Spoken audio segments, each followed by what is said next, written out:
Zebra forever. After a win over Notre Dame that not only galvanized Marshall football, but all of Huntington and West Virginia, the Thunder and Herd take the follow-up act on the road to Deutsch Perry Stadium, the site of the Centennial Homecoming game for Bowling Green.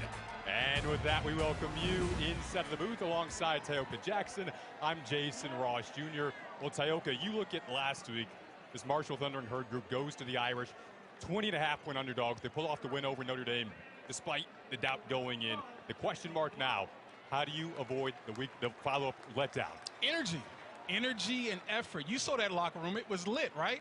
You got to bring that same energy, because I guarantee the guys over there, Bowling Green, they don't care. It was a very impressive win. I love it, all right? Historic.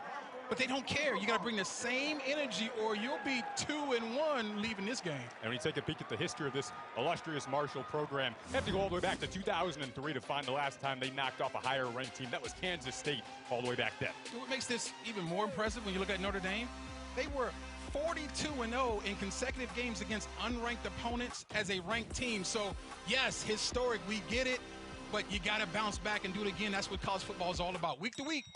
And last week for Marshall, really started on the ground offensively with their star running back, Kalen Layburn, went for a $163. What do you like about his game? Well, I like that he's a five-star player, but actually playing like one. You don't always see that with these young people, right? But he has got it all. He can run inside, outside. He runs harder than his 212-pound frame, and he's a home run hitter. So he checks all the boxes. They like to throw a lot of screens to the outside off play action. But this guy gets it all going. Look for him early and often. Then for Bowling Green on defense, it might start and stop with their linebacker, J.B. Brown. Yeah, he's a very good young player, just a sophomore. But he leads the team in tackles, as you see. But I like him because he's so active, and he's got a lot of time left to play. He's going to get better. This is a position, this will linebacker position has seen a lot of all-conference players. I think Mr. Brown's the next one in the long line.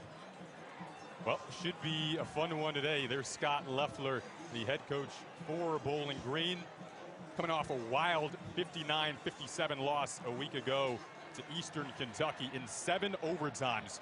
Trying to emotionally bounce back. Bowling Green won the toss, elected to defer.